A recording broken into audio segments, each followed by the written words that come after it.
Good morning, everyone. Got your coffee? I got mine. So I'm up and at 'em early on a Sunday morning. No rest for the wicked. I spent yesterday cleaning my master bedroom, and now today I got to clean my master bath. So I'm up kind of early because I want to get that out of the way. Um, Before I get started saying what I want to say, though, I need to say thank you to Sharnice. Sharnice, thank you so much, sister. Thank you so much for getting behind the library pantry. I appreciate that. I really do. And the same thing to Kimmy. Kimmy, thank you so much. I hope you're doing okay. You've been quiet lately. I hope everything is good with you. But anyway, listen, let me tell you what I want to say. You know how us black folks say we have $1.7 trillion in spending power. And we do. Oh, I got the hiccups. And we do. We'll have that by 2026 if we don't have it already. And I think that one of the things that we have to get smarter about and more serious about is that we have to start, because of what's going on here in America. Look at this town in Missouri that went white only. They're an all white town. They want no blacks, no gays, no Jews in their town. That's eventually going to fail them for the obvious reasons. But, and mind you, I'm not saying it because I care. I'm saying it because this is where America is moving. And we heard those secret tapes. If you follow Tabitha Speaks Politics, you heard those tapes that Mitch McConnell and them were having about slavery and how they wanted to bring that back. Not in the same way, chattel slavery, but in a different way. But America is a slave nation, and it's been going this way back to this for a long time. You know, we are all economic slaves. Like I said in another video, all of our wealth is funneling up to the top. The 1% is robbing all of us. And we're just so divided down here that we don't see how we're being robbed and how they're wanting to take us back to these times, these days when, you know, this group of people could take advantage of that group of people. And while it's not necessarily white people enslaving black people, and it's instead now a class war where there are people at the top enslaving those of us at the bottom. We're paying more now than ever for just to live. Life has become unaffordable. We have so many homeless people in this nation. I'm just disgusted. And we have the money to fix the problem. America, the richest country in the world, right? We have the money. America won't even fix things that are needed, like infrastructure. They won't fund education. They won't make shit affordable. They won't pay a livable wage. They won't raise the bare minimum wage. They're robbing us, and they're doing it this time in the form of, this is why they don't invest in education. Because if you lack education, and the sad thing about that is that most people who lack education don't even understand that they don't lack education because they don't know enough to know that they lack education.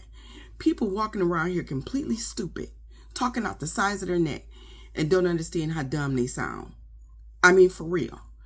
And then you look at their children and, oh my God, what little walking disasters. Don't know anything, can't even read. And that's just the truth. I'm not trying to go off. That's just the truth. They want you this dumb so that you are forced into doing labor that pays you almost nothing. And then you don't have enough intellect to question it even. And for those of you all who have degrees, went to college, did everything right, they're trying to steal those degrees from you. Look at how a BA is almost worthless now. And look at how they dismantled DEI and affirmative action. They don't want black people and other people of color getting those degrees and being high wage earners.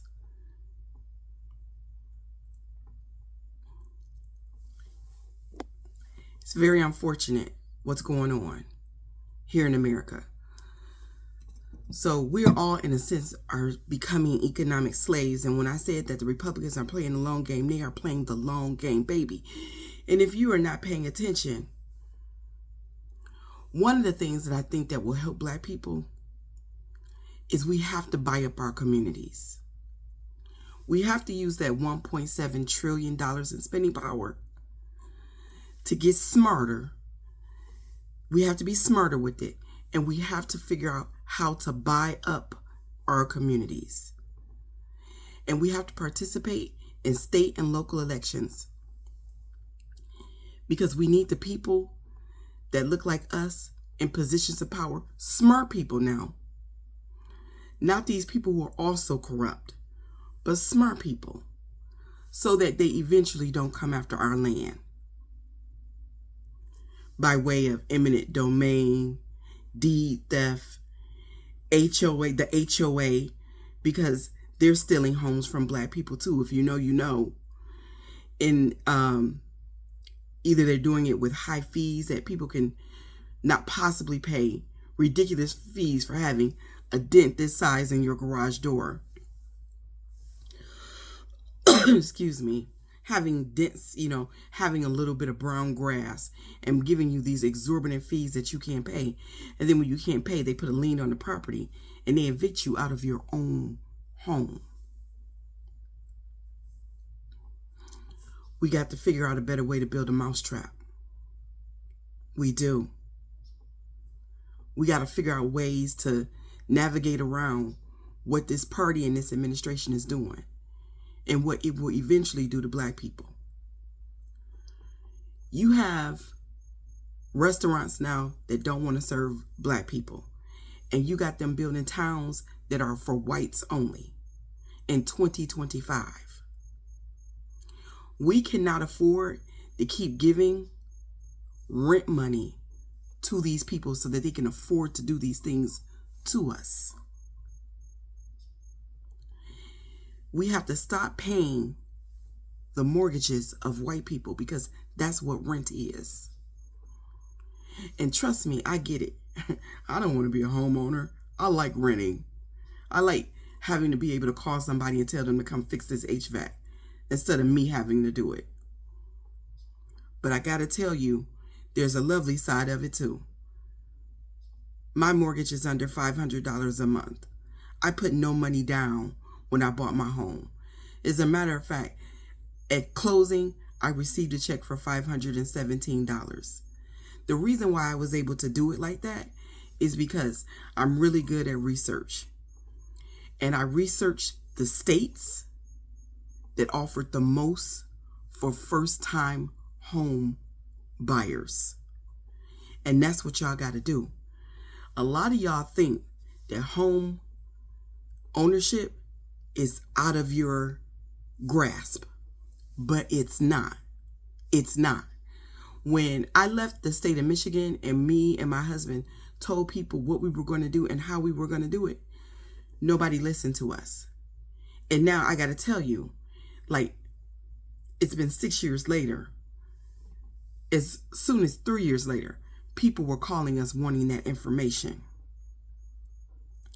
There are wonderful programs like NACA, that's spelled NACA. First-time home buyers. You only have to put down a certain percentage. It takes about a year to get through that program, but I've heard people get through it sooner. That wasn't the program that I used. The program that I used was SC Housing Grants. I used both a grant and a program. I used two things in order to prevent myself from having to put down no money. Or put down any money.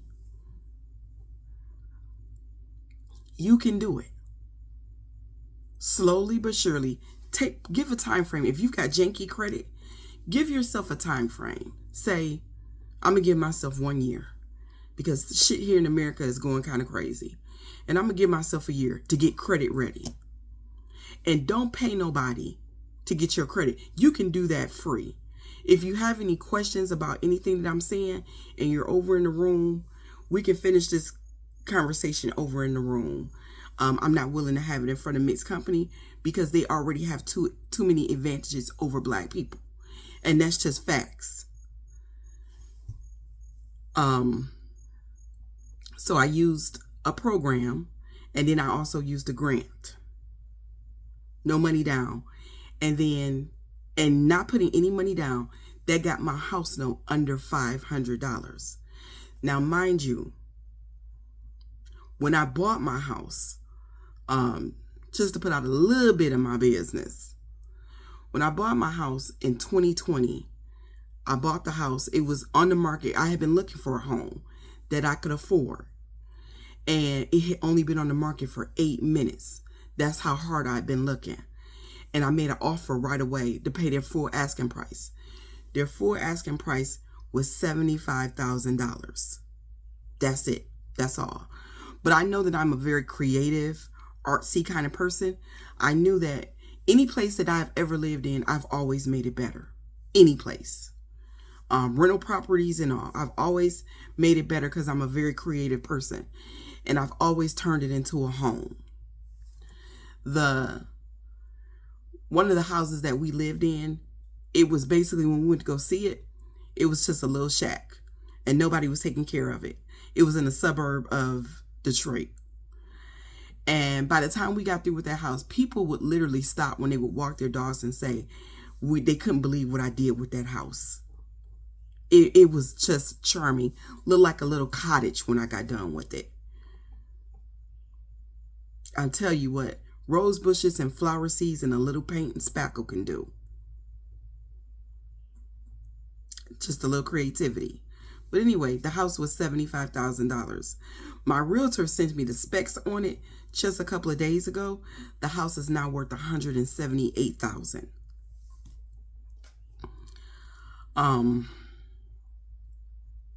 And that's part of what we're going to use to move to Canada. We're going to do our best. But anyway, I say this to say that it is doable, y'all. Stop giving your money to these white landlords. And most of y'all got a problem with landlords anyway. Y'all say they slumlords, they not fixing nothing, they not doing nothing. At least if it's your property and you're in charge of doing those things, they'll get done. But the way that America is going right now, we can't let them have that much power over us anymore. Not power over where we lay our heads. $1.7 trillion in spending power. We can collaborate to make sure that we are buying up our own neighborhoods.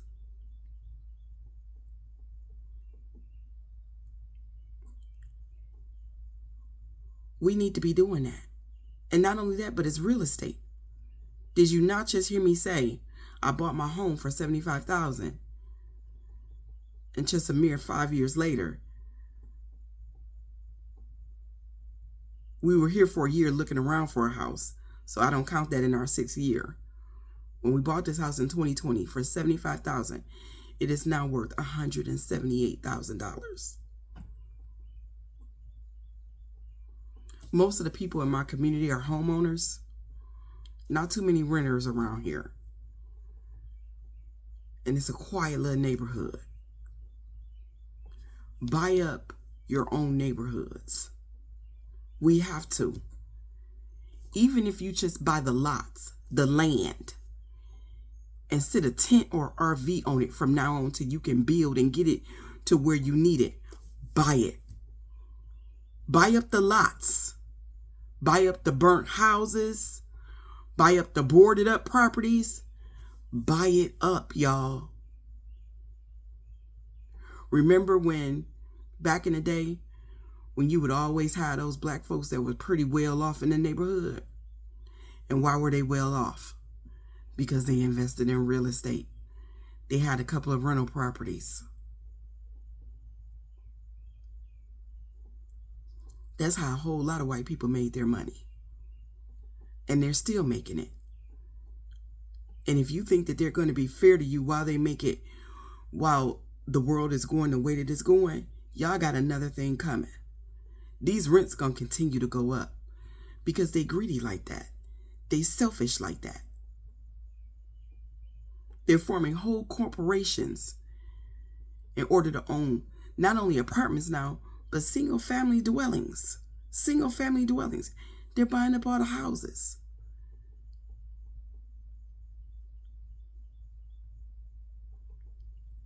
Buy up your communities, Black people. Buy your property. Buy it up. Buy your neighborhoods. Invest in brick and mortar businesses. This is how we become independent. Another way, and another way to build generational wealth.